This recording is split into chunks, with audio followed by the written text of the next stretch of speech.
Dalam nama Tuhan Yesus Kristus menyampaikan perkongsian firman Tuhan pada pagi ini sebagai renungan bersama.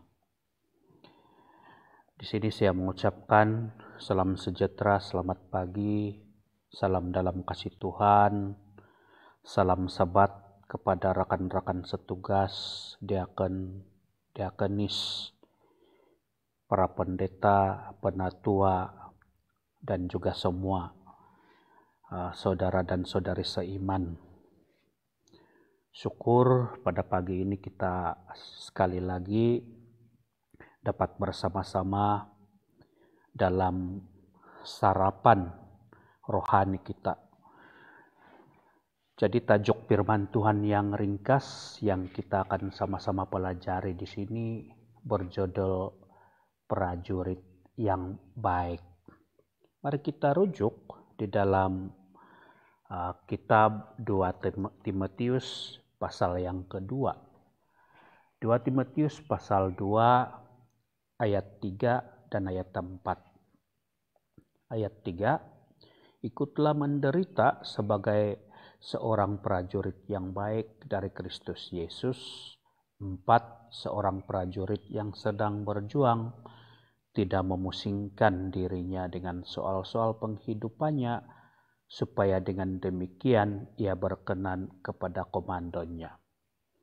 Jadi dalam surat 2 Timotius yang ditulis oleh Paulus kepada Timotius, di sini Paulus memberitahu yaitu seorang prajurit itu adalah orang yang sanggup menderita. Sanggup menderita, dan seorang prajurit yang baik itu juga bukan saja sanggup menderita, tetapi dia tidak akan memusingkan dirinya dengan soal-soal penghidupannya. Di sini tugas kita sebagai seorang prajurit, seperti juga prajurit di dalam kerajaan, yaitu mereka bertugas untuk mempertahankan negara daripada musuh. Begitu juga kita sebagai prajurit Tuhan, tugas kita ialah melawan musuh kita. Siapakah musuh kita? Kalau mengikut catatan di dalam kitab Efesus, yaitu Efesus pasal yang ke-6 ayat yang ke-12, di sini memberitahu, karena perjuangan kita bukanlah melawan darah dan daging, tetapi melawan pemerintah-pemerintah, melawan penguasa-penguasa, melawan penghulu-penghulu dunia yang gelap ini, melawan roh-roh jahat di udara. Jadi tugas kita adalah melawan iblis dan juga melawan alat iblis. Siapakah alat iblis itu? Itulah nabi-nabi palsu, guru-guru palsu yang digunakan oleh iblis. Jadi menjadi prajurit Kristus yang baik itu bagaimana? Di sini sekurang-kurangnya kita ada 2 perkara yang penting. Yaitu yang pertama, menjadi prajurit Kristus yang baik adalah tidak memusingkan dirinya dengan soal penghidupannya. Seperti yang dikatakan oleh Paulus di dalam 2 Timotius pasal 2 ayat 3 tadi, yaitu tidak memusingkan dirinya dengan soal-soal penghidupannya. Apa maksud tidak memusingkan dirinya dengan soal-soal penghidupannya? apabila kita telah dibaptis, sebenarnya kita telah menjadi orang yang baru. Kita telah menjadi satu binaan yang baru. Mari kita rujuk di dalam kitab Roma pasal 6 ayat yang ke-6. Ayat 6, karena kita tahu bahwa manusia lama kita telah turut disalibkan supaya tubuh dosa kita hilang kuasanya, agar jangan kita menghambakan diri lagi kepada dosa. Jadi saudara, apabila kita telah dibaptis, dosa kita telah diampuni. Kita telah menjadi orang yang baru, satu ciptaan yang baru. Tetapi apabila kita memusingkan diri kita, apakah kita menjadi seorang prajurit yang baik? Seorang prajurit yang baik itu sudah tentu tidak meninggalkan medan pertempuran. Jadi kita dalam pertempuran rohani, apabila kita sudah mendapat tugas sebagai prajurit Tuhan, maka kita tidak akan meninggalkan tugas kita itu. Kita tidak akan kembali kepada tugas-tugas kita yang dulu. Soal penghidupan, maksudnya soal penghidupan kita yang dulu. Kita lihat di dalam Efesus pasal 4 ayat 22. Efesus pasal 4 ayat 22. Ayat 22, yaitu bahwa kamu berhubung dengan kehidupan kamu yang dahulu harus meninggalkan manusia lama yang menemui kebinasaannya oleh nafsunya yang menyesatkan. Jadi kehidupan yang dulu itu kita sudah tinggalkan karena kita sudah menjadi orang yang baru. Jadi maksudnya menjadi prajurit yang baik ini kita tidak memusingkan diri lagi dengan soal-soal kehidupan kita, tetapi kita mengarahkan diri kita ke hadapan, meneruskan perjuangan kita sebagai prajurit Kristus. Karena kita tidak akan menjadi seumpama seperti anjing dan seperti babi. Mari kita rujuk di dalam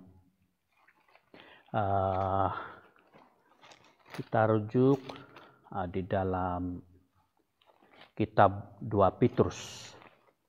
2 Petrus pasal 2 ayat 20. Ayat 20, 2 Petrus pasal 2 ayat 20, sebab jika mereka oleh pengenalan mereka akan Tuhan dan Juru Selamat kita Yesus Kristus telah melepaskan diri dari kecemaran-kecemaran dunia, tetapi terlibat lagi di dalamnya, maka akhirnya keadaan mereka lebih buruk daripada yang semula.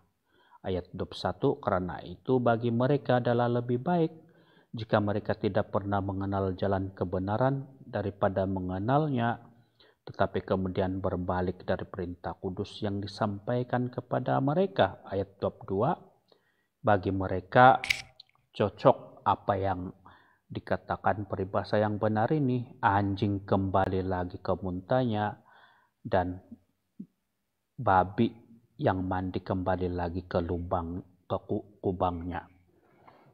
Jadi di sini bagi mereka yang memusingkan diri dengan soal-soal penghidupannya, maka di sini diumpamakan seperti babi dan anjing. Kita tahu babi itu kalau sudah mandi dia bersih, tetapi babi ini pandai masuk ke kubang kembali untuk mengotorkan diri. Begitu juga dengan anjing. Anjing yang sudah muntah, tetapi dia akan memakan kembali muntahnya. Jadi saudara dan saudara sekalian, menjadi prajurit yang baik tidak memusingkan dirinya dengan soal-soal penghidupannya, tetapi meneruskan perjuangan iman yang baik dengan komandannya adalah Tuhan Yesus. Baik, kita lihat yang kedua, bagaimana menjadi prajurit Kristus yang baik, yaitu kita perlu lengkap berpakaian seragam dalam pakaian rohani kita. Kita tahu kalau seorang prajurit itu yang pergi berjuang untuk berperang sudah tentulah mempunyai senjata dan kelengkapan-kelengkapan yang diperlukan.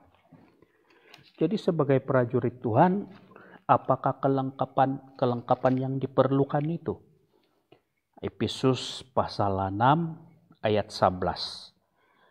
Efesus pasal 6 ayat 11 di sini mengatakan, kenakanlah seluruh perlengkapan senjata Allah supaya kamu dapat bertahan melawan tipu muslihat iblis. Ayat 13. Sebab itu ambillah seluruh perlengkapan senjata Allah supaya kamu dapat mengadakan perlawanan pada hari yang jahat itu dan tetap berdiri sesudah kamu menyelesaikan segala sesuatu. 14. Jadi berdirilah tegap, berikat pinggangkan kebenaran, berbaju zirakan keadilan, kakimu berkasutkan kerelaan untuk memberitakan Injil damai sejahtera. Ayat 16, dalam segala keadaan pergunakanlah perisai iman, sebab dengan perisai itu kamu akan dapat memadamkan semua panah api dari si jahat. Ayat 17, dan terimalah ketopong keselamatan dan pedang roh, yaitu firman Allah. Jadi inilah kelengkapan senjata rohani yang diperlukan sebagai seorang prajurit yang baik. Karena apabila seseorang pergi berperang tidak mempunyai senjata, sudah tentulah dia akan kalah di dalam peperangan. Begitu juga dengan prajurit Kristus. Jika tidak melengkapkan diri di dalam perlengkapan rohani, sudah tentulah dia akan kalah di dalam peperangan rohani.